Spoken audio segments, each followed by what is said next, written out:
Church of the Sacred Womb. My name is Kamëntšá, and this is my partner, Astra, coming at you from this paradigm here.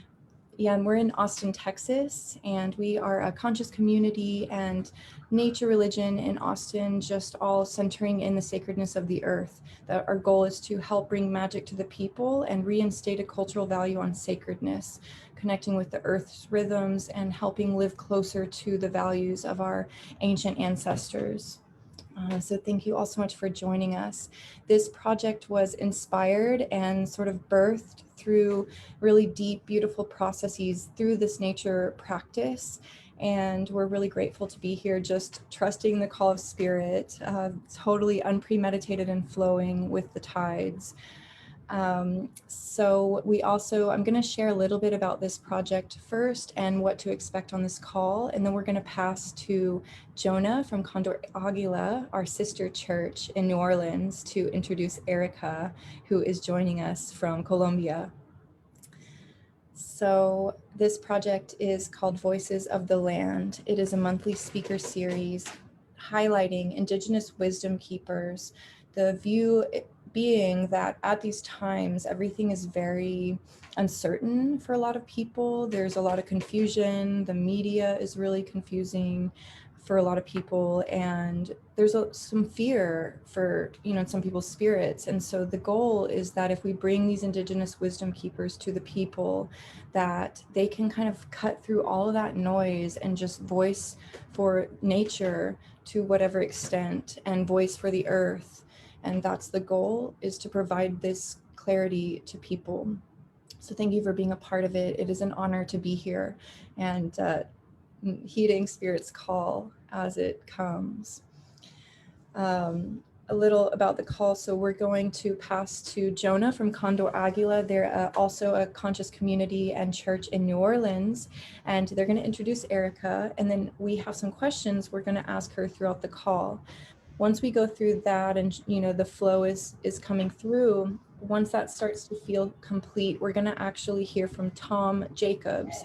Tom Jacobs is joining us from South Dakota, and he is a student of the Lakota ways in South Dakota on the Pine Ridge Reservation.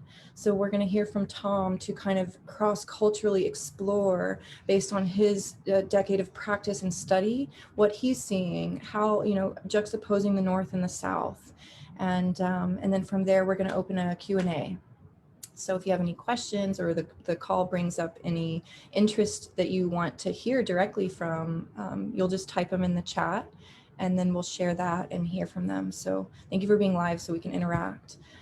Do you want to add anything that I missed or? Yeah, just thank you so much to each of you for being here and for your interest in your work on this path of remembrance. We're really grateful to be able to cultivate this platform to share and to receive information and wisdom from the elders and the indigenous, and just really grateful to our sister church that has offered this opportunity for us to connect with Erika. And thank you, Erika, for calling in and being here with us today. Just really grateful to receive the wisdom, and also from a feminine perspective as well. Thank you. Thank you. So we'll pass to Jonah. Thanks, Astra. We'll pass to Jonah from Condor-Aguila.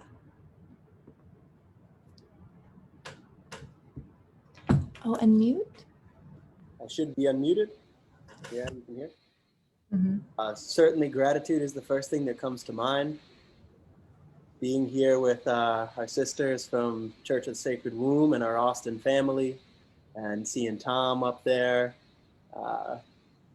Pleasure, been too long. It's been a couple weeks only, but still too long. And Erika, it's been a bit longer, but I know you're coming back to us, and I know that you're with us right now in Colombia, so pleasure to see you.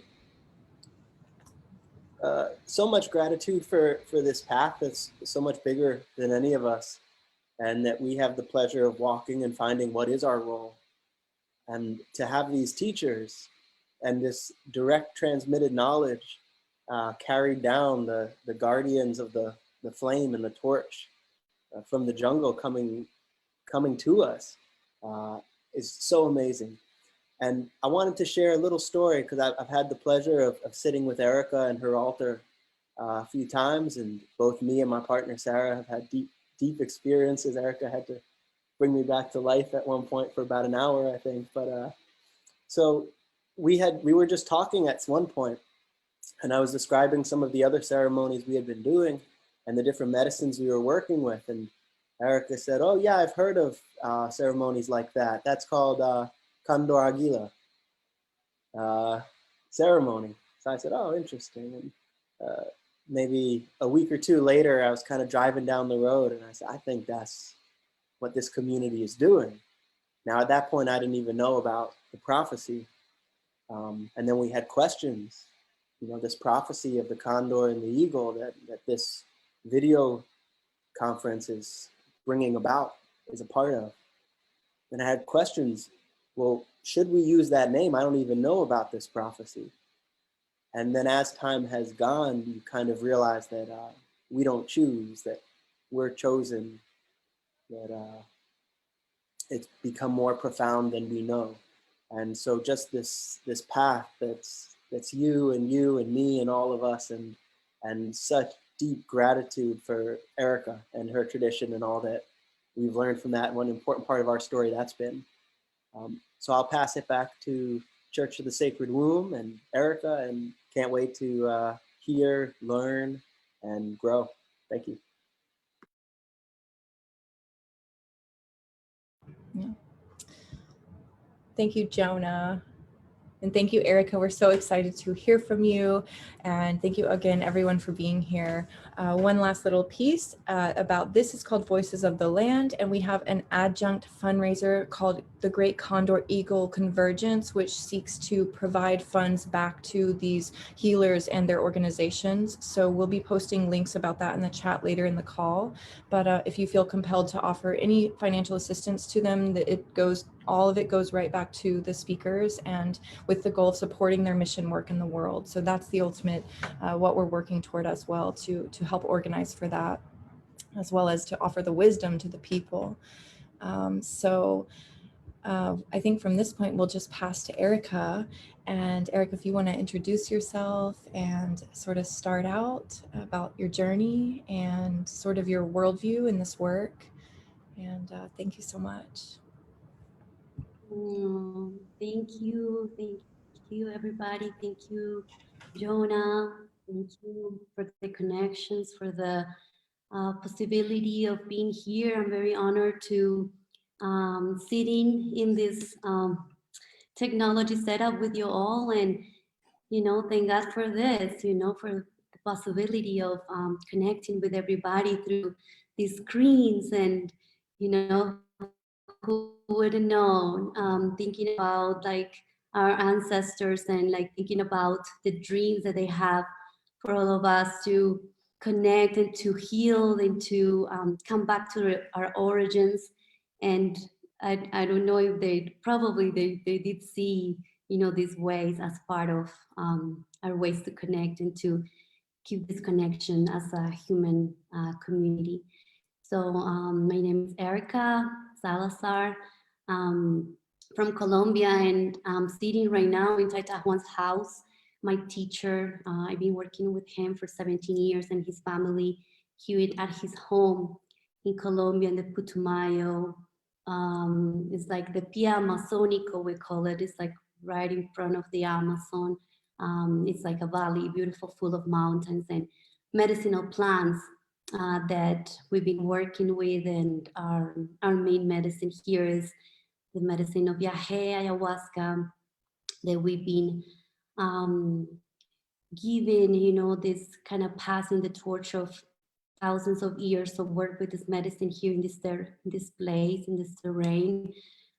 In this family, we carry the knowledge, or it was passed on through Taita Juan's father, Taita Martin Agreda, Chindoy.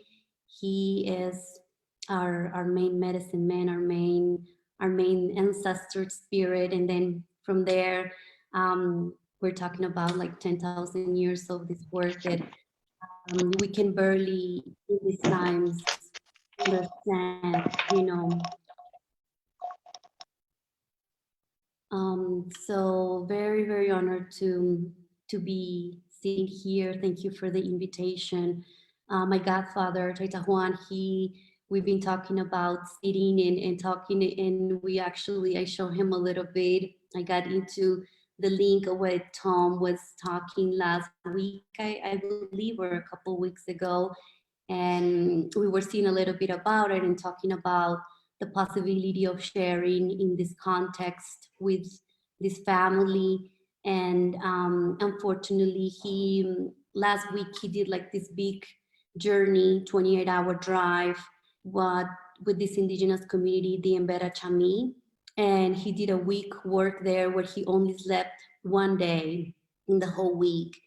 And he just got back yesterday, and he didn't, it's like the medicine gives you so much strength to do this work and to stay up and to keep going and going. And the community was so happy. And he was telling me like groups of people were coming in.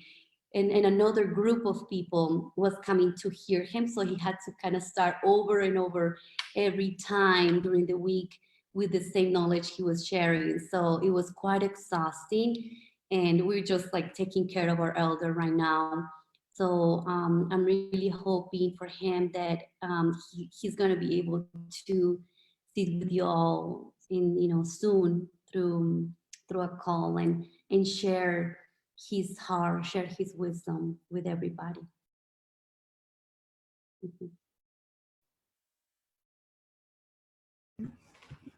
Thank you, Erika, for the introduction, and we definitely will hear from him in the future. At this point, we're really excited, though, to hear from you as we're here in this moment, as Spirit has brought us together to speak now. And we have some questions for you to kind of explore your own perspective and your own take on this work. So is it okay if we start with a question and you kind of take it wherever you feel you want to? Yes, can you hear me right now? Yeah. It comes in and out. You got cut off a little bit, but yes, I follow the last part. Okay. Okay, so we'll just segue into a question. So for your own journey and your own process, which after 17 years, you've already been working for so long with this journey to become, what would you say your initiation process was like into this work to become initiated? Not that everyone's actually fully ever initiated, but what would you say it was like to begin and to get going? And then what was a major turning point in your process? Would you say kind of like the big aha, if there was one? Well, just like you said, there is, I don't feel, you guys hear me? Can you hear me? Can you hear me? Okay. Yes, there hasn't been, I feel that there is being like every ceremony, there is like a different initiation in different things. The process of learning has, quite being like an aha itself, where every time there is something new and there is not an ending point. And I reflect into this a lot because, when you study something, you kind of graduate at some point and you receive like a master, a PhD or some sort of thing. And I just feel like this path doesn't have that. This path is of the path of life, the path of just keep going with you every day. And every day there is like an initiation of something different and a path of learning. So I feel in a very humble way as student of this medicine. And every time we sit, we're just listening to this medicine of every single moment that it is coming upon. Because like in the work that we do, the healing work or the work with other people, there is all of the teachings and the complexities of the cosmos, the microcosmos of each person and each movement that is happening. So all of that learning is just happening right there in that moment. For me, I feel like my initiation, or like my path of starting working, was through Taita Juan. One day when we met, a few weeks after we met, he invited me to support him through the work. And I didn't really know what that really meant or how that was going to be. But basically, it was just sitting and supporting through ceremonies. And what really called me, or what really was a place where I thought I could work with this medicine, was the fact that I was able to serve others. I was able to sit in others' places and really serve, as a service, like totally servant of the person, and like what was happening, and what was the moment. In that moment, the service was when I felt like the service was my path, then I knew that this could be a path of service for me. So it was most, for me, that has been like my initiation of the understanding of what really service means, and being at service of each person, no matter what the situation is. Being at service of spirit, being at service of the plants, being at service of the people, my family, of my own self. So the service, I think, is like the key, where you really know that you are able, or you're initiated in this process of working, is when you feel that you are able to serve unconditionally, that there is nothing that in yourself you're not willing to give to serve others. So that is. But in like the other part of the question, where you said like what maybe a turning point for me in this work has been maternity. And I think because that dips in the unconditional love and service that I'm talking about. When I first had my first son, I feel that in this work of process of serving medicine, of serving others, it just got deepening, and a deeper feeling of what it meant, life itself, what it meant, the connection of giving life, and that cycle that just becomes so clear when you give birth, or when you're connecting with that side of your feminine energy, of manifesting, of bringing alive something into this realm. So in that way, I feel that was like a big turning point for me, or like a big moment of deepening to that service, deepening to that love, that compassion, that energy, just not owning anything more than hands and spirit to give. That's profound, to be a portal and to be present to that awareness. Big turning point for sure. No doubt. And thank you so much for orienting it to service. I think that is really the key. And thank you so much for kind of hinging everything on that. Thank you. Do you want to ask another? Mm-hmm. Okay. So, Erika, from your perspective, what is the most pressing message that Earth would like for humanity to know right now? For me, I cannot only speak, and again, like totally for myself, and with all the respect for everybody and everybody's hearts and places. For me, the biggest call, the biggest vision, or like thought that I've been having a lot is going back to our sources, our source of everything that we carry, that we are. So that it's been, for me, the biggest call that we've been feeling in these times. It's how can we come back to the source of ourselves, the source of our food, the source of our water, the source of our elements, the source of the arts, like going back into the source of our family, our lineages, going back into the source of the things that we're doing. So any art that we're doing, like, where is the source of this?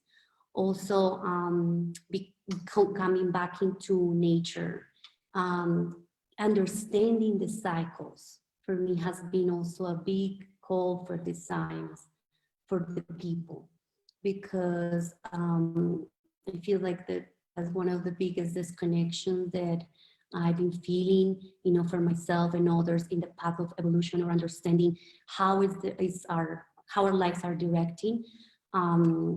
It is one of the things that I just been feeling stronger, is how to reconnect with the source, reconnect to the source of where everything comes from.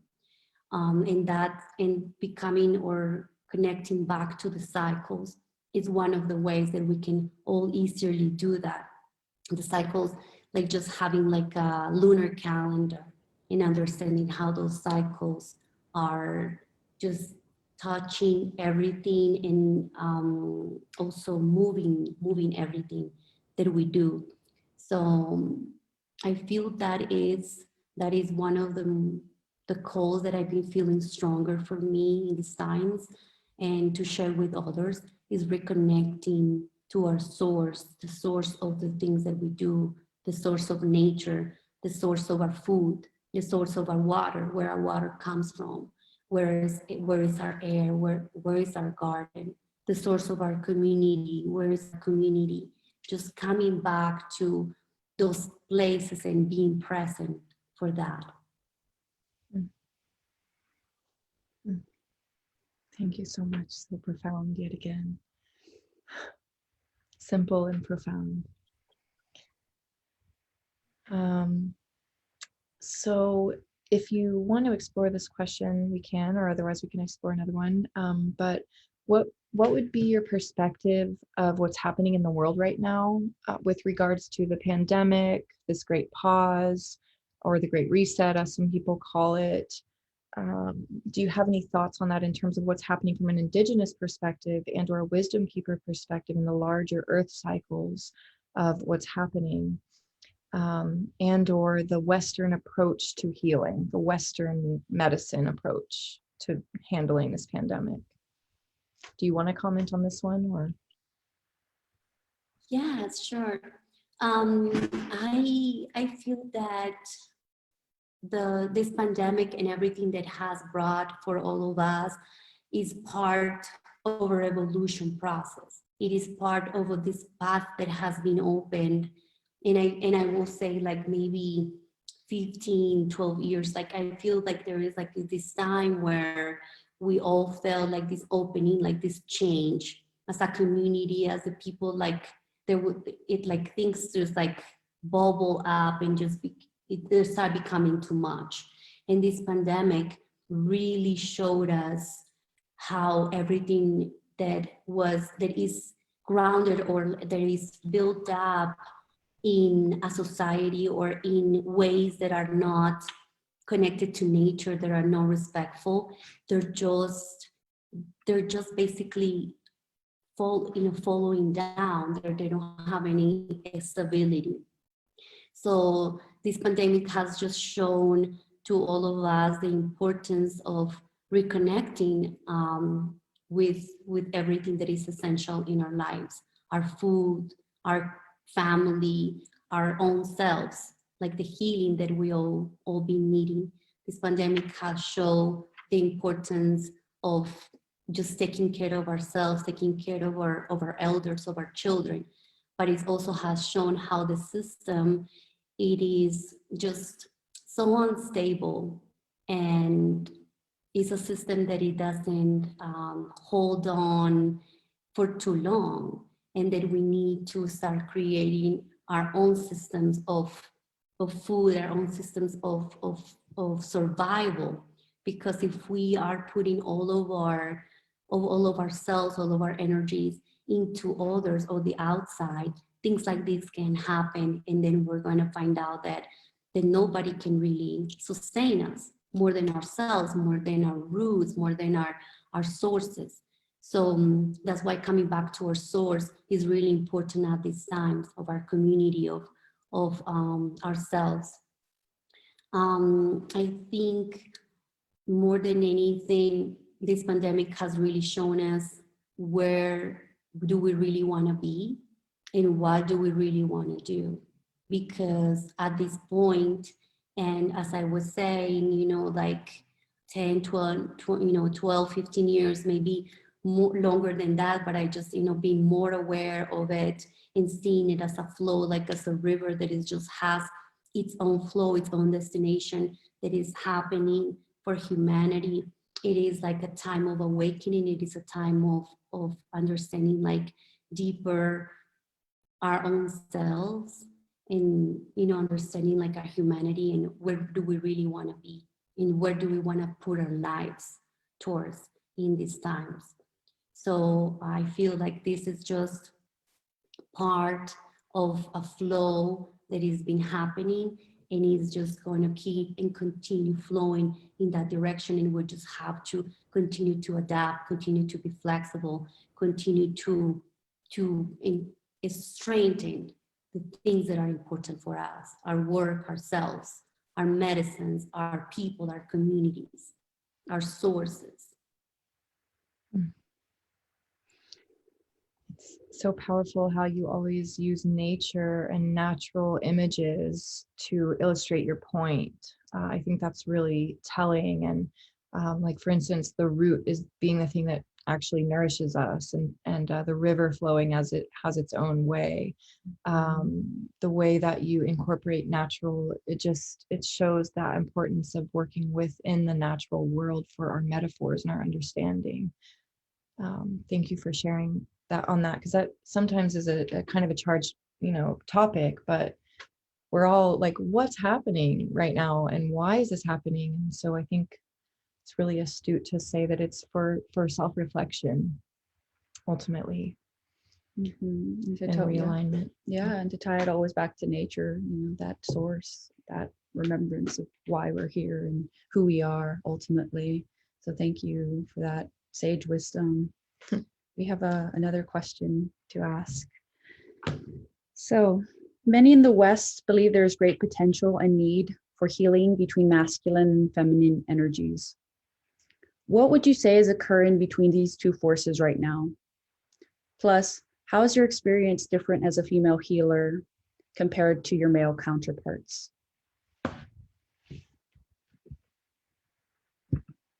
Thank you.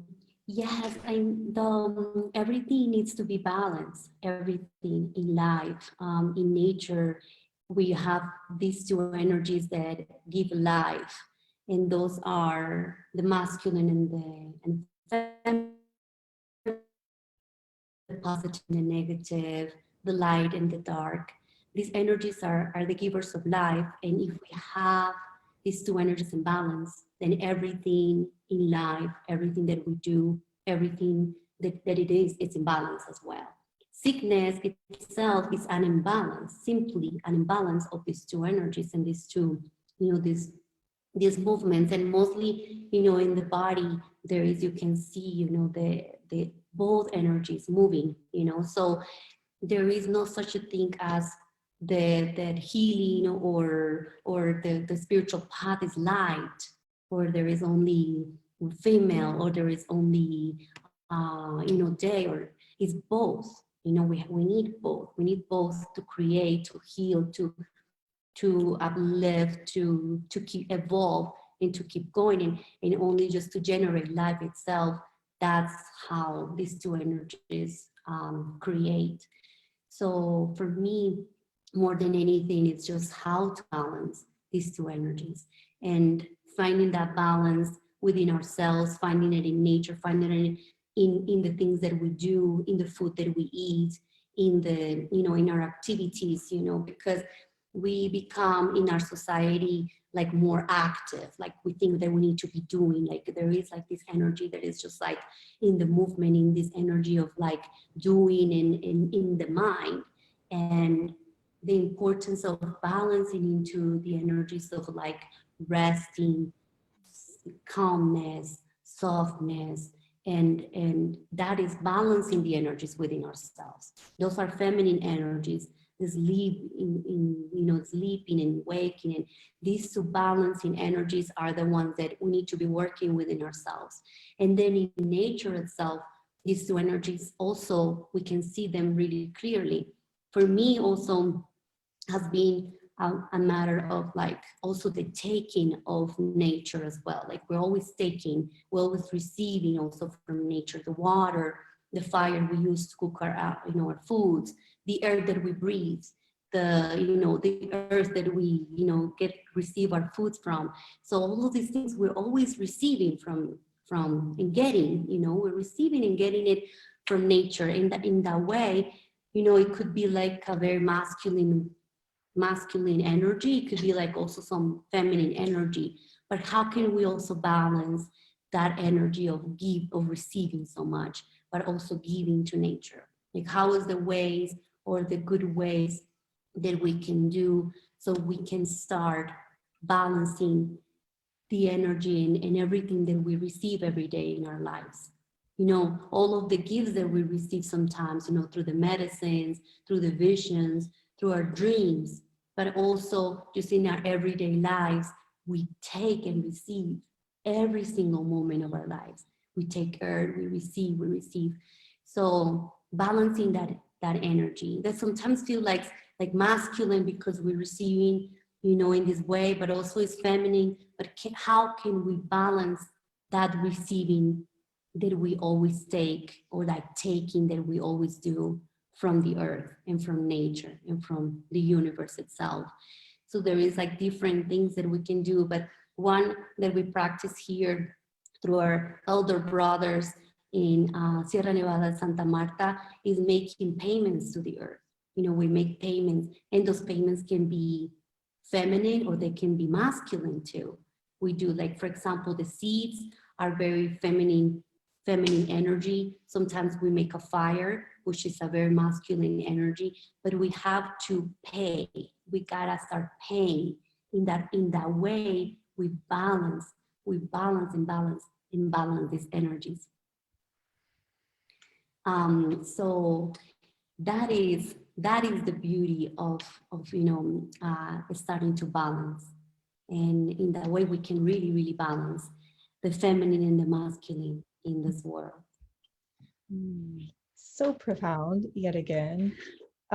So do you have any, for the listeners, do you have any other ideas of concrete or practical ways they can continue to share that reciprocity? For instance, making payments and offering like fruit or flowers or tobacco to the earth as an offering, or for women offering your blood to the earth.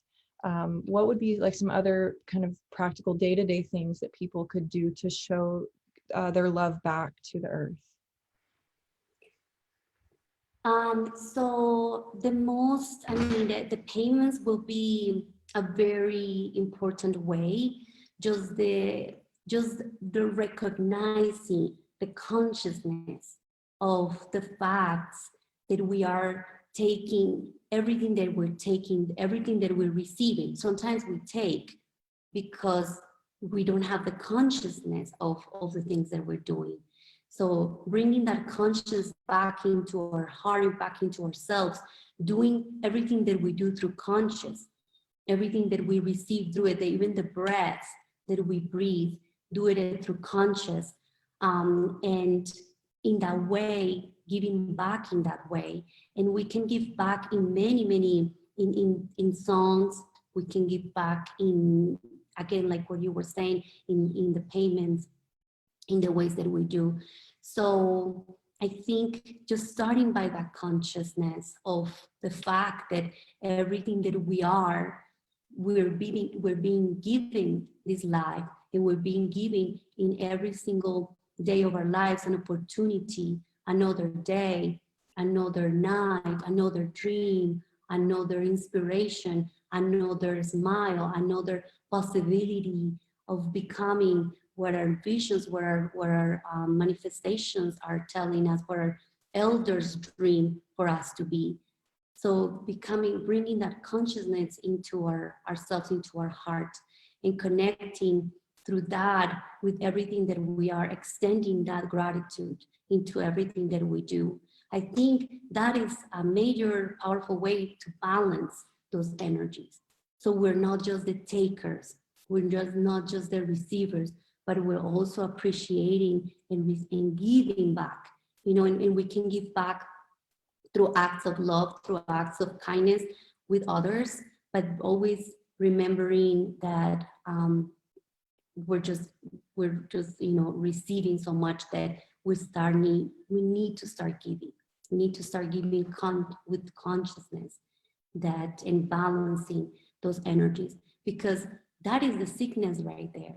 That is our major, you know, problems right there, that we're just receiving and thinking also that we are, that people own us and that we need to be given, and with that, you know, all of these things. But when we start really giving back, paying back, just doing that, those acts of giving back, then we really start bringing balance into our energies, into ourselves, into our communities, into our same terrains that are so unbalanced in some places. We can do that by bringing that energy into the places. There is some places where no food grows, no water runs, the water is very dirty. We can feel the energy of the imbalance there. There is so much pollution, there is so much, we can bring that, and it's a spiritual act, but also picking up the trash, doing that, you know, doing the work, the physical work as well. We also bring the balance in that way. So it's like about really recognizing everything that we take, that our nature, ourselves, we are in imbalance. Our society is an unbalanced society because we take in so much from nature, and we never even realize or never stop to give thanks, never stop to, you know, try to give back as our ancestors taught us to do. That was so important.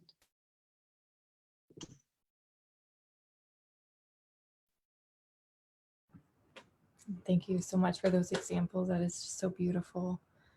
And I feel that sadness that's there of just it's the mother continually offering and offering and offering. And then when is the mother seen and honored and acknowledged for what she offers? I would like to say also that as a mother, she will always be giving. There is not a moment when she doesn't want to give. She doesn't, there is no one moment where the mother is not willing to give everything that she is. But the problem is for us, because we're the ones that are getting sick by the mistreatment. So the mother will always give, always rebuild, always renew. She has all of the power of everything that exists, the power of life. But we as a society, we as a community, we as an individual, we as a family, we are the ones that need to do that work for ourselves more than for anything, because that is the root of all of the you know, instabilities, emotional, like what is happening with me? Maybe you're taking too much. Take that time to give back, because that make you sick. It's like you eating and not taking a time to, you know, just like, I need to take a moment and give back to. That's it. So beautiful. Just even the fact that you mentioned a song, like offering a song back to the earth, you know, just thank you for giving us these practical examples of ways we can show our love and support. So we will ask just one more kind of brief question, and you can, you know, share as much as you want to, and then we're going to pass to Tom. Oh, and someone in the chat says, and dancing to the earth as another offering. Thanks, Layla. It's a great one. I think she loves our feet pounding on her, like a little massage. But so we'll ask a last little question, and then we'll turn to Tom to respond and share anything that he wants to, and then we'll open for Q&A at the end, maybe the last 5 to 10 minutes.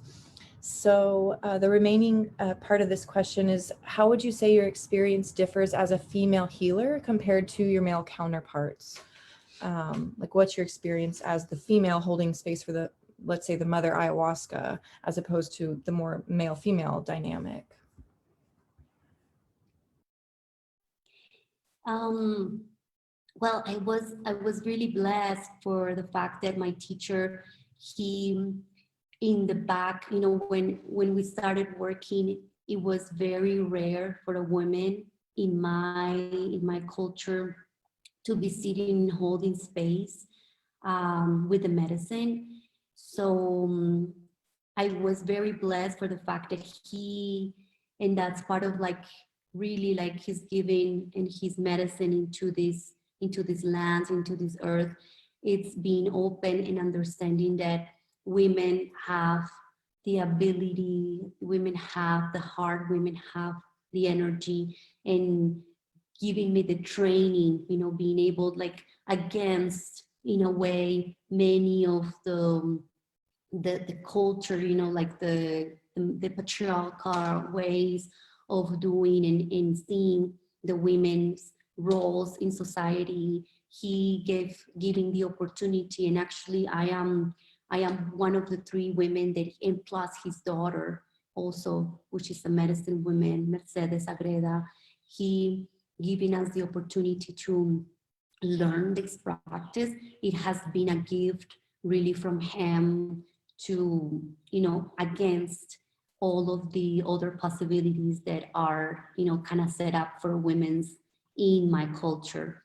So it is a big blessing, and in a way, I have always felt that this medicine, and it was like a destiny, and, you know, just like a big vision of seeing how women in these times are uplifting and becoming the voices of the earth, the voices of the mother.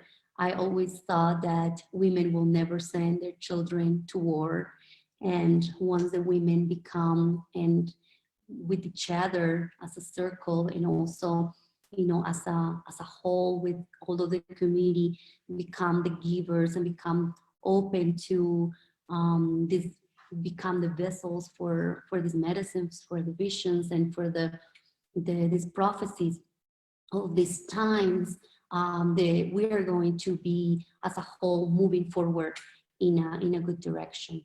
So for me, you know, I also had, especially being here in Colombia, sitting with other medicine men, definitely have felt at some points like frictions where, you know, you could definitely feel that there is that energy, that there is that, you know, feeling. But again, it's like when you sit in meetings where things are kind of moving, and you know, it's nothing personal, really. It's nothing like personal against anybody or personal against anything. They're just energies that move, and they're just like fears more than anything, and energies that move, and then you can feel them, that they're there because there has been a long history. There's trauma that has happened for women as healers, women as medicine keepers. Women are keepers of knowledge.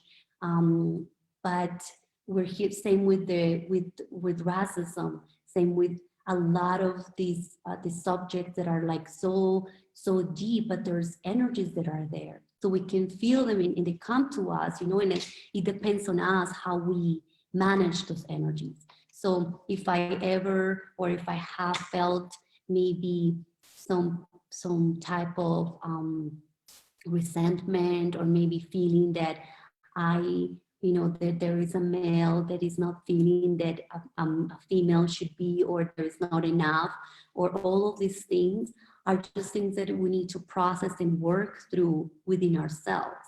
You know, same with everything that is going through injustice and fears and all of these things that touch us personally. I feel like these are things that we're supposed to work and heal and bring light and understanding, and more than anything, light, the light of consciousness into these things, because there are spirits and energies that are here to be healed.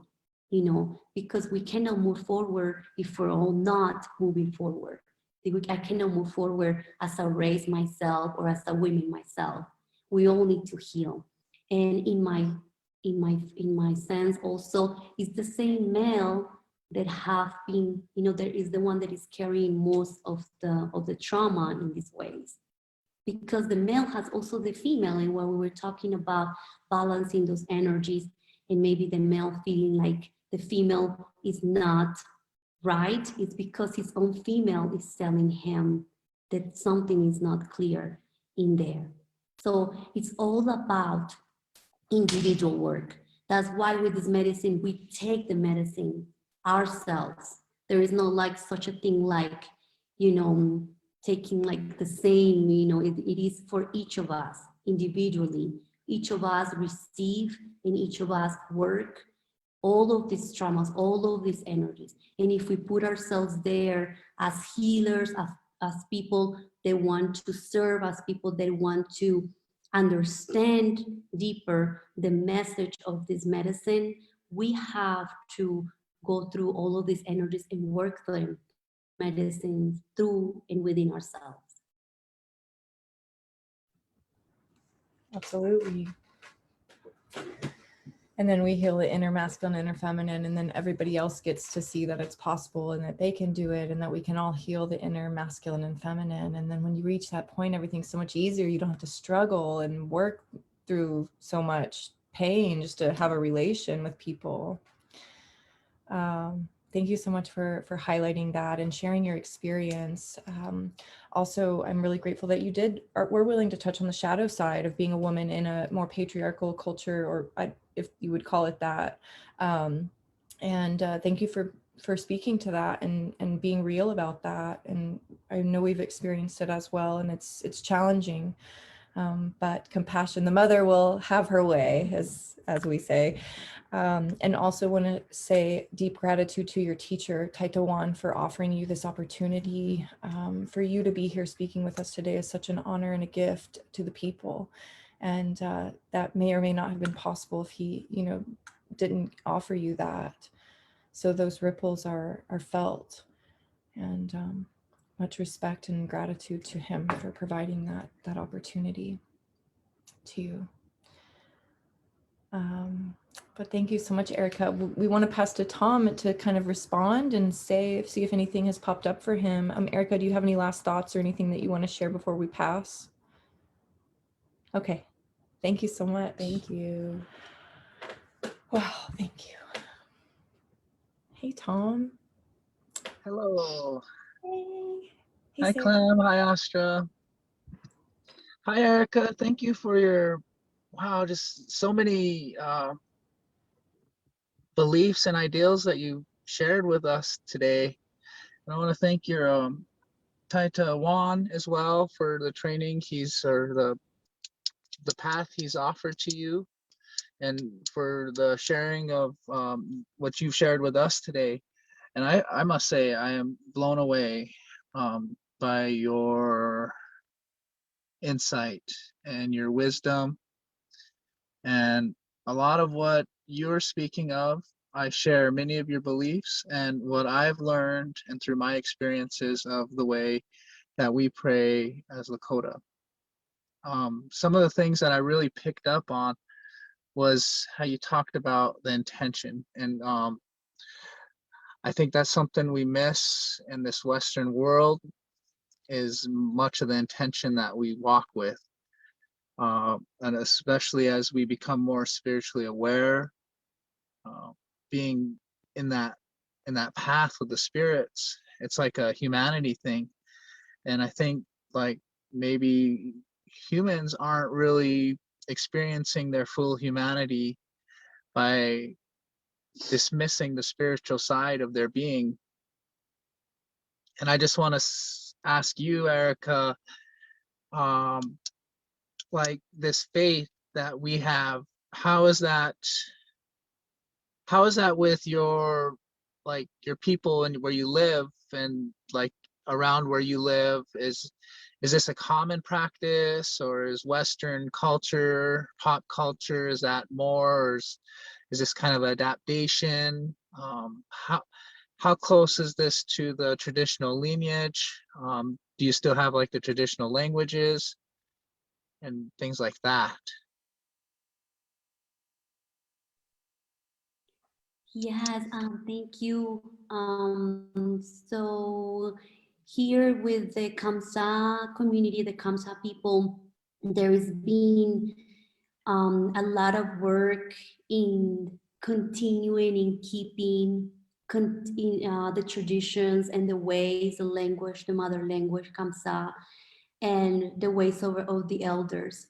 I feel like again, as same as a lot of the things that are been happening right now, a lot of this was almost losing its power, losing its sense. Yes, and then all of the sudden, like probably I would say like 15, 20 years ago, there has been like this movement where Oh, everybody feels the importance of bringing together. So the community right now is strong. It's really, oh, really strong. The people, everybody, it's back learning their languages. Like it was almost, there was this generation where the language was almost lost, and then it's just coming back in full strength in the community. My godfather, Taita Juan, he's being governor of the Cabildo, and they're finally, before the governors were not even medicine people. Now mm, they're bringing the medicine people back into the leaderships of the society so they can guide in the forms of the vision, the symbology, the cosmovision of our elders, of our medicines, of our art, of our earths, guide the people in their ways. Actually, this terrain was almost being a little dangerous at times, you know, when I start coming here. But now it's just like everything just came back into like the peace and everything like towards the ancient ways. So definitely it's been part of like where the prophecies and the times have been become stronger. And this medicine, our medicine, like Yahe ayahuasca has have like a strong part of building and strengthening the ways for the people to become stronger and to hold on to them as part of the strength of these times, and like just continuing to honor them and the culture, the languages, the medicines, the territory, the terrain as part of the strength for the future generations. oh, oh, you know, what you say and what you're telling us and sharing with us, it mirrors, excuse me, it mirrors what I see happening here where I live with the Lakota. There was a period of time, like you said, the last generation, where all of this was wiped out. I don't know how familiar you are with the plight of, you know, all of the Native Americans in North America. But during that time period, the last generation, we had this where our parents and grandparents were put into boarding schools and the language was stripped away from them. And so when that generation got out of the boarding schools, there was this huge taboo of practicing this. And then it got intermingled with Catholicism, Protestantism, of all of this. That's evil. That's, don't be talking to those spirits. Don't live with the spirits. And that's contrary to what I've discovered, is really the spirits are a much more compassionate way to live than trying to, you know, conform to Catholicism or Christianity, where you always have sin or you have this. But that really warms my heart to hear that your language is still there and it's coming back. And one of the things specifically about the Lakota is they had the benefit of being a very large tribe with kind of companion tribes, the Dakota and Nakota. So they had this huge organization that took up, you know, most of the Midwest area and Northern Plains. So they were a lot more resilient to what had happened, you know, the wars, the disease, the reservations, you know, I guess like basically like concentration camps is what it turned into eventually. And the fact that that's still alive and spreading, I think it's just a testament to the power that that lies inside of it. That it's able to survive. That spark of the spirits is actually what's carrying that on, and the people are carrying it on, and it's kind of a symbiosis. You know, we grow it, it grows us, and we can, and if we continue on this path, then we'll actually, you know, kind of get to the point where we'll realize what we are as a powerful human beings individually, with the help of the spirits and our individual spirit. But thank you. And I want to touch on something. I know we don't have much time, but you spoke about generosity several times.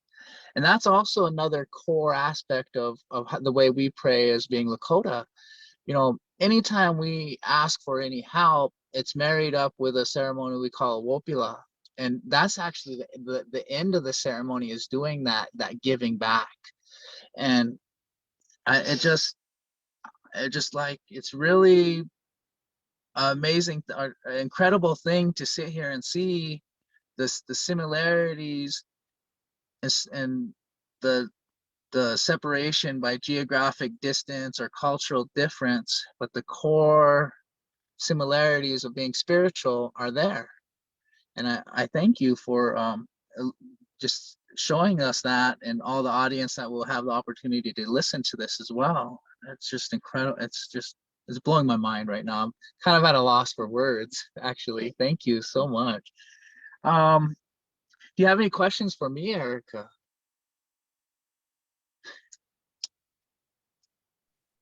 Well, I'm very thankful, and I was, as Jonah was expressing before, like talking about the condor eagle and just that energy that connects our continent. I love the vision, and I love the way of bringing these together, just to do this sharing. So I just have so much gratitude for our native people in the north. I learned so much. I was part, again, at the beginning of my journey. It was like all condor eagle ceremonies, people from the north coming south, sitting in the sweat lodge, sitting in peyote ceremonies, with the elders. I have so much respect and love and appreciation. As I was hearing you guys speaking in the other, listen to the other recording about the sun dance and the moon dance, even from Mexico, and just having all of these ceremonies and medicines coming together. It is part of the strength of our times. Oh. Thank you so much. Gratitude. So much wisdom with you, Erika. Thank you so much.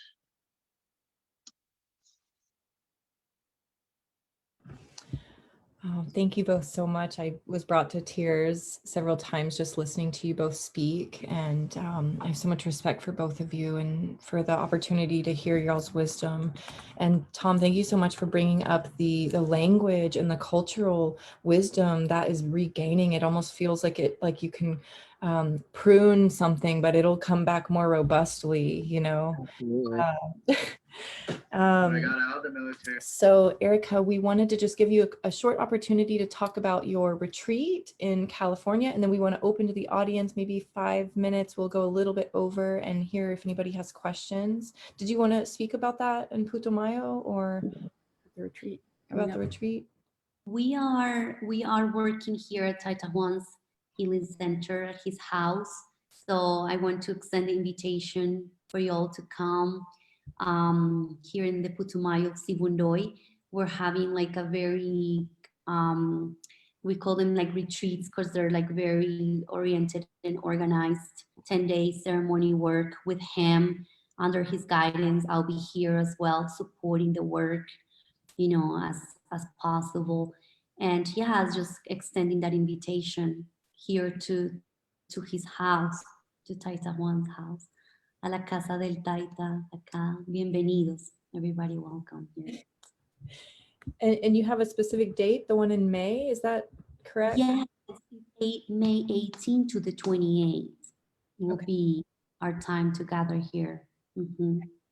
So we're going to put some links, you guys, to this retreat, the Facebook event page where everything about this project is being localized, and various information. So Erika, we have a link to that retreat for more information there that can just go in the chat here.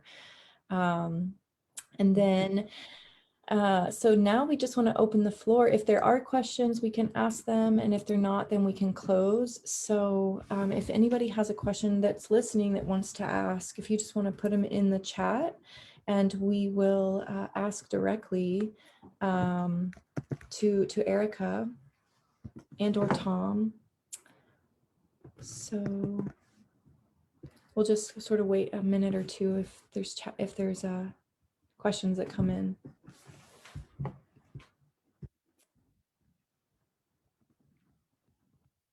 So let's see. Ooh, Jonah says, I'd like to ask if Erika would like to share a song with us. You're on the spot, so no worries if it's a no. Do you feel called or want to sing? Sure. Cool. So I'm gonna sing a song. Okay. Jonah.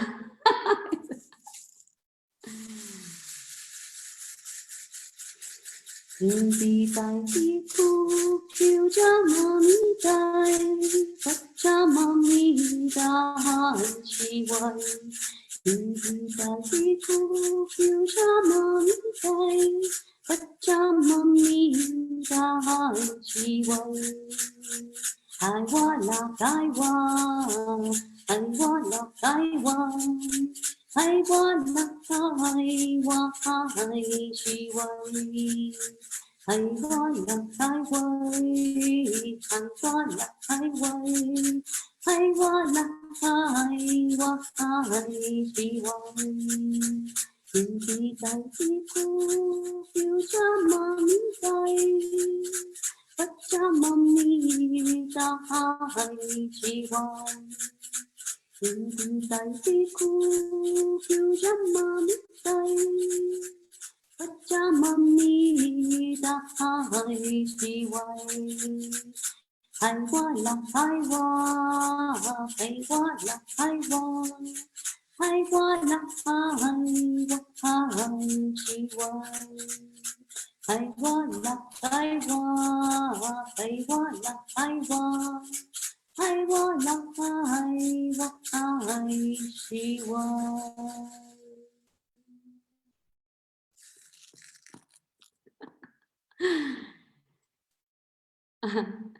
There's so much joy in my body. Wow, what a beautiful gift. Thank you. Thank you, Jonah, for asking. What a great ask. Oh my gosh, I have so, yes, thank you.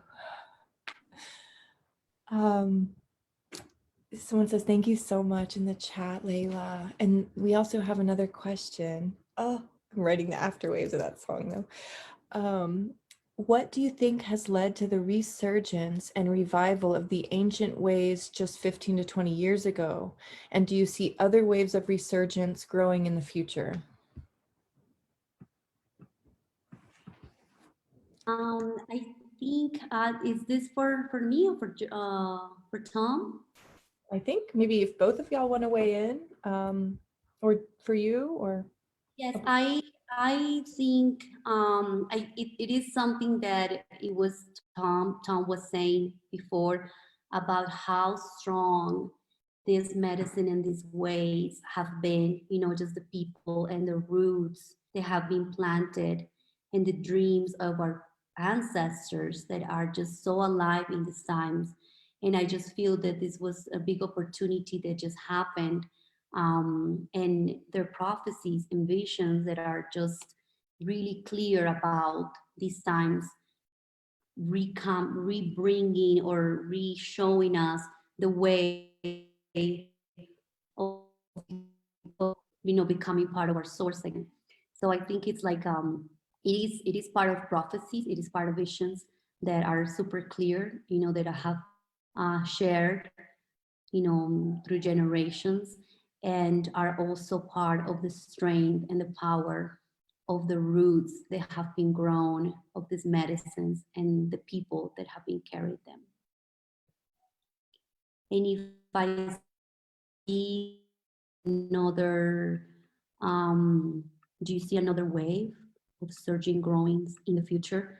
I just see like a growing from here. I just see the evolution and just the path of growing in the communities, awakening more and learning and understanding more the ways of the land, the ways of the earth, connecting more with their hearts, connecting more with these ways as part of like the evolution of how this is going to be looking for, you know, the peoples of the, you know, the future. So I think I just see an evolution of the ways, but always, you know, kind of very connected to their source.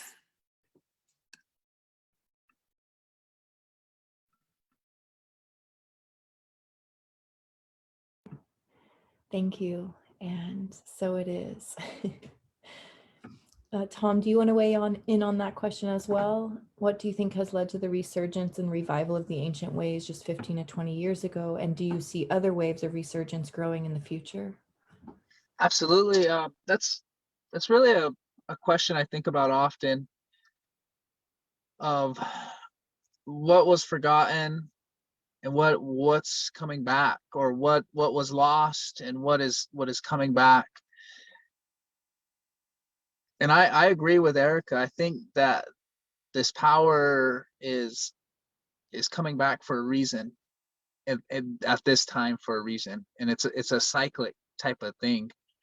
So we just have the, I don't know if it's going to be a I shouldn't say lucky to be alive during this time, but that we're chosen to be alive during this time, because I don't know if it's all going to be good. It definitely upheaval, and you know, sometimes when change happens it's uncomfortable, but I think we're evolving into the next stage of humanity with the connection to spirituality and a mainstream or acceptance of all the world. You know, we've always had pockets of this, but now, you know, opening the doors to everyone. And that's what it's going to take, you know, to have this kind of acceptance. I'm not saying put everyone in a melting pot, but accepting people for their strengths and weaknesses of who they are, and having that kind of open humanity moving forward in relationship with the spirits. And now that it's more open that, you know, the spirits are really a you know, they're kind of what we live for, and we live for them. And if we center our lives around that natural spiritual way, you know, we're gonna kind of see what it is to be a fully empowered, a full human being of, you know, like there's analogies to being like, we're like godlike. That's where we're moving to, is that we're going to have this amazing power inside of us, just a spiritual compassion. There won't be sickness because we'll live in a way where, you know, like that sickness is a symptom of, like what Eric was saying, as being out of balance. And hopefully everyone can find this. I mean, what would it take? Just what would it take?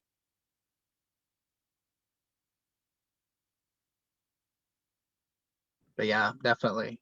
There's a reawakening, or I don't know, maybe it's just that I'm older and more aware to it. Maybe, I don't know, but that's how I feel about it. That there's definitely something going on bigger for us. A rebirth. Rebirth. Which does not come until a death. So yeah. May we be open to the growing pains of both. We'll just want to, before we close, say thank you to everyone who have shared themselves on this call. Someone says, simply a big thank you to Erika for the deep and insightful sharing. And big thank you to Tom for making and expressing the connection in spirituality and paths. Oh, Thank you so much. This talk exceeded expectations. So much beautiful energy and wisdom. So thank you all so much. Truly, so much to think about moving forward, and much respect to everybody that joined us, and to Erika for making the call.